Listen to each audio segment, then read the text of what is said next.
There are many reasons why I've resisted and why I've been really hesitant to use generative AI tools, including the harmful impact on the environment, the misuse of data and lack of privacy, all the disastrous effects it's had on the job market, and the fact that the information it generates can be totally wrong. But one of the most important issues I personally have against generative AI that I'll be discussing in this video has to do with its harmful effects on an individual's memory and creativity and ability to communicate effectively and think critically. The technology is still relatively new, but I'm hopeful that there have already been plenty of studies that raise alarm in regard to these issues. And in this video, I'll be speaking from my personal experience of what I've seen and observed, and what I imagine could be some effective ways to protect your brain and your mind from whatever the future of AI ends up being. And when it comes to the future of generative AI and how it will eventually settle into our society, my prediction is this. Similar to how historically the Industrial Revolution and the automotive industry made such a drastic impact on the way that humans move and how the overall lifestyle changed when it comes to physical activity. Over the course of many decades, a lot of the physical activity that humans used to exert on a daily basis for their livelihood, or in the way they traveled to and from their work and activities, that completely changed with the arrival of factories and automation and different methods of transportation. And humans are naturally drawn to efficiency and productivity, so these societal changes were generally welcome. But eventually, humans realized that physical activity is so important for maintaining a healthy lifestyle. And the reaction to this realization is the entire fitness industry that we know today and all the different manifestations and trends within it. Whether it's people subscribing to really elite and expensive gyms or training programs, or people doing free workouts at home or in a park, or people seeking out the social aspect of it and joining run clubs or studios or teams for organized sports. There is such a wide variety of all the different types of exercises anyone could possibly do, all to reach the same goal essentially, which is to intentionally replace the physical activity that is now missing from our lifestyle thanks to all the advancements brought upon us since the Industrial Revolution. But beyond just creating the fitness industry and the need for physical activity, it's also created a number of peripheral industries like weight loss drugs or unregulated supplements or plastic surgery, which in some cases are used as a shortcut to achieve an illusion of a healthier physique. This is just a single generalized example, but it's just to illustrate that it has sparked so many different responses and reactions in the health and wellness and medical and fitness industries. But the parallel that I want to make and where I see the future of this AI revolution is heading is that people will have to actively seek out stimulation in order to keep their brains and their minds healthy. Because generative AI can make it so easy for someone to find answers without doing any research, or for someone to get a short summary of something without understanding any of the context around it, or for someone to produce something they present as work without applying any effort. And if someone does this repeatedly and learns to rely on these automation tools and shortcuts instead of using their own brain, then it's as if that muscle atrophies. And over time, their memory isn't as strong, and their attention span gets shorter, and their ability to retain information becomes weaker. So, how do we avoid this from happening in a world where AI is becoming more prevalent? I personally think one of the best ways is to prioritize our hobbies, and specifically our offline hobbies. So in this video, I will go over all the reasons why I think we should all be investing in our hobbies, and I'll also talk about all the ways that pursuing my passions and discovering new interests and expressing myself creatively and always staying curious have really had such an immense and positive impact on my life. And before I get into all that, just to introduce myself, I'm Karina, and my channel here is about learning new things as an adult, and about following your dreams, and about knowing that it's never too late to get started. So, if you're curious about some of the things that I've learned recently and the skills that I've been working on improving in the last few years, then feel free to check out my other videos and subscribe if you want to see more. So, first, I think I should clarify what I mean when I say hobby, because I think some definitions of the word can be really broad. Rather than thinking of a hobby as anything I do in my free time, the way I define it more specifically is something that I'm creating or practicing. I think the hobbies that benefit us the most are the ones that teach us something or expand our abilities.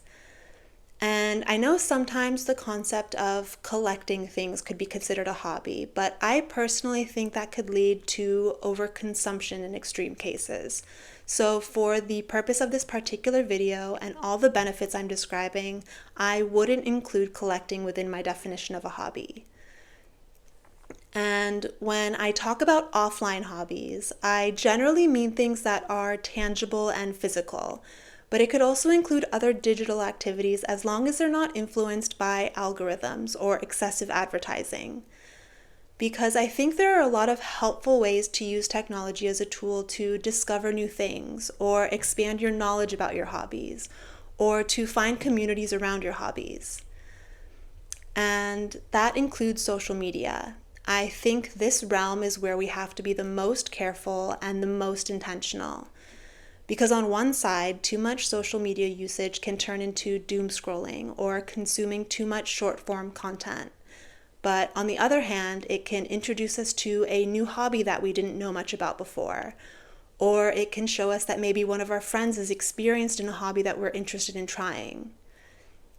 When it comes to social media usage, for me personally, I always try to be aware of how much time I spend consuming content online versus how much time I spend creating in my real life. For example, if I'm seeing and saving a lot of recipe content as I'm scrolling on Instagram, then I will make a point to choose one of those recipes and add the ingredients to my grocery list so that I can try it myself in real life. Or if I see that a friend shared about a book they read and recommend, if I'm interested and I end up reading it, then I'll be sure to reach out to that friend and I'll thank them for the recommendation, or I'll bring up something that really struck me while I read the book. So not only am I engaging in a hobby that's offline, which is reading, but it also creates or strengthens a real connection with a real person. I think as long as I maintain this balance, or at least if I'm aware of this balance between consuming and creating, or in other words, being inspired and then turning it into something real, then it helps me have a healthy relationship with social media overall. And I find it always helps if I remind myself to slow down and focus on one thing at a time, because social media platforms are designed to be stimulating and distracting, and they're unfocused on purpose. So even before AI came into the picture, this was already a concern about social media platforms having a negative effect on our attention spans and on our ability to concentrate.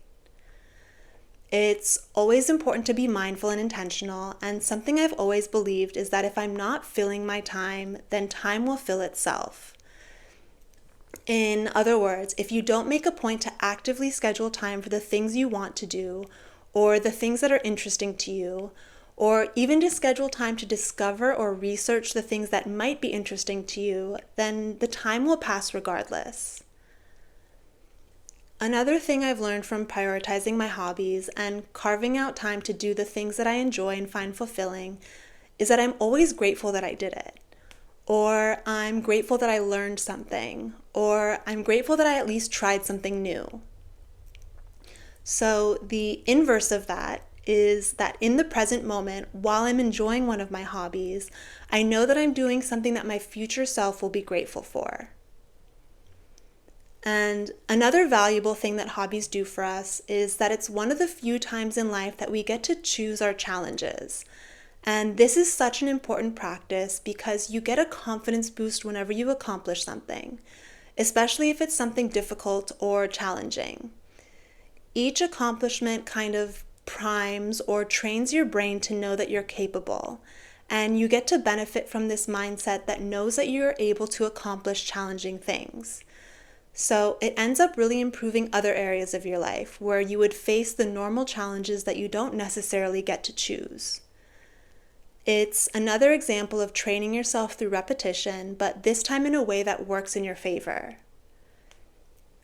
And just to add to these last few thoughts I just mentioned, something else that I think is a huge benefit of prioritizing our hobbies, at least in my experience, is that beyond the pleasure and satisfaction we get out of it in the present moment, while we're practicing the hobbies, at the same time, we may also be training ourselves for something we will need to do or face in the future, but we just don't know it yet.